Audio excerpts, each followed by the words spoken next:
No medical breakthrough of this scope and magnitude has ever been achieved this rapidly, this quickly.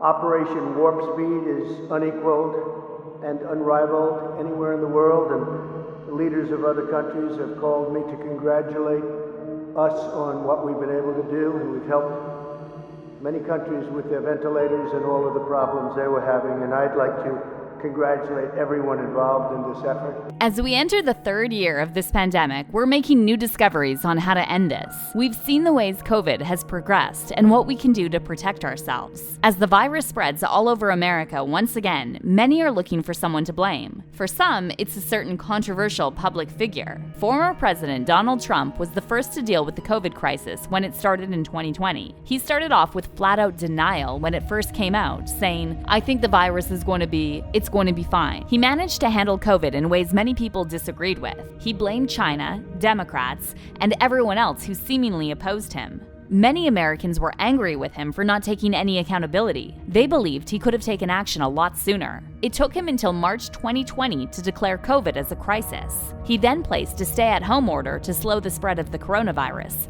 including staying at home if you feel sick. And 61% of the voters approve of Trump's handling of the coronavirus, and we did a very early move on that.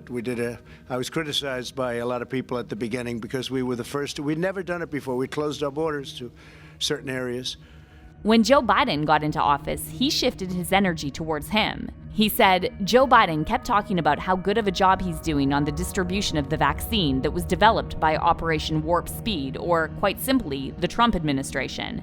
He's not doing well at all. He's way behind schedule, and people are refusing to take the vaccine because they don't trust his administration. They don't trust the election results, and they certainly don't trust the fake news, which is refusing to tell the truth. He ended up testing positive for COVID himself. He made a speedy recovery, but it still took him a while to acknowledge how important it was to be vaccinated. In fact, he recently made headlines for changing his mind. This past week, Trump has said that he got the COVID-19 booster shot and that COVID-19 vaccines work. In fact, on a TV show hosted by political commentator Candace Owens, Trump said the COVID-19 vaccines is one of the greatest achievements of mankind. The question is, how much say will Trump actually have over those who support him, yet still refuse to get vaccinated against the COVID-19 coronavirus? Trump appeared with former Fox News host Bill O'Reilly on stage at the American Airlines Center in Dallas, Texas, as part of the History Tour. O'Reilly told the crowd that both the president and I are vaxxed, and did you get the booster? Yes. I got it too. This exchange got some boos, but Trump brushed it off. Trump took credit for the vaccine by saying, "We got a vaccine done, 3 vaccines done, and tremendous therapeutics like Regeneron and other things that have saved a lot of lives. We got a vaccine done in less than 9 months that was supposed to take from 5 to 12 years.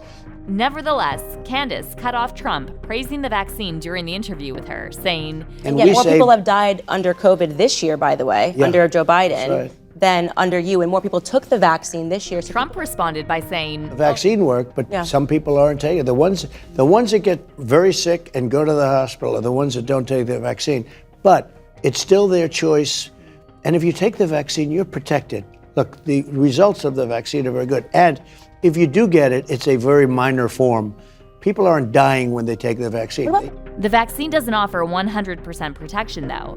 You can still get very sick with COVID-19 if you're vaccinated, but your chances get lower and lower the more you protect yourself. That's why combining other COVID-19 precautions, such as face mask wearing and social distancing, are so important, as long as the SARS-CoV-2 is still spreading in a relatively uncontrolled manner. But when Candace later claimed that getting kids to wear face masks in school was like China, Trump pushed back. He responded, China's education system's a hell of a lot better than ours. You know what? They're rated number 2 or 3, and we're rated number 44. After the interview with Trump, Candace spent Christmas weekend arguing on Twitter with commenter Meghan McCain.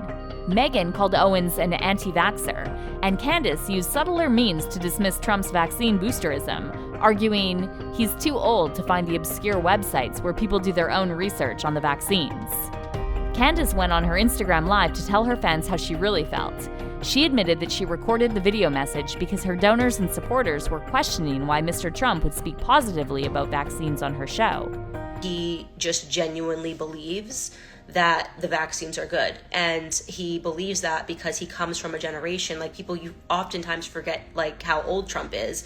He comes from a generation, I've seen other people that are older have the exact same perspective. Like they came from a time before TV, before internet, before being able to conduct their independent research, and everything that they read in a newspaper that was pitched to them, like they believed that was a reality. And one of those things was, this push for vaccines and believing that people were going to die without vaccines. And so I believe that his support of the vaccine is genuine and it's not based in any corruption. All of these, websites, obscure websites, I believe also that he only reads the mainstream media news.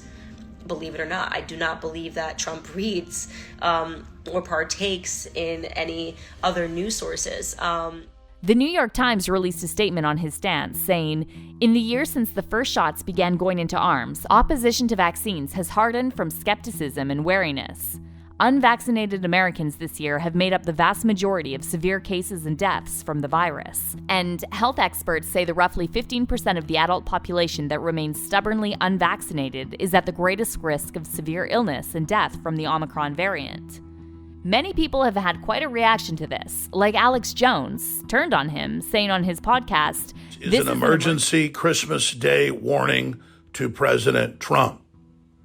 You are either completely ignorant about the so-called vaccine gene therapy that you helped ram through with Operation Warp Speed, or you're one of the most evil men who has ever lived to push this toxic poison on the public and to attack your constituents when they simply try to save their lives and the lives of others. We're about to lay out the basic, incontrovertible facts that what you told Candace Owens just a few days ago is nothing but a raft of dirty lies." And yet more people have. Many Democrats have quickly noticed Trump's change of opinion and used it against Republicans. One person wrote, "Conventional wisdom on the right went from libs are only pretending COVID is a big deal to hurt Trump to libs are addicted to lockdowns and will never quit to libs are hypocritically changing their view on the virus now that the new variants are around without skipping a beat." Another person tweeted, "It was fascinating to see the mega bomb disavow Trump's comments about the vaccine.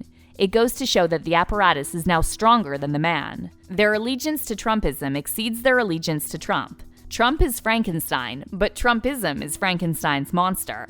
Someone else commented on Candace herself, saying, "Candace Owens excusing Trump's vaccine stance on him being too old to read the research will pair really well with her full endorsement for this same senile dope to be commander-in-chief." As we enter the new year, we can only hope for more developments around vaccines and how we can protect one another. Hopefully, we'll all be able to meet in person without fear of getting people sick. And while you're here, make sure to watch this next video for more news.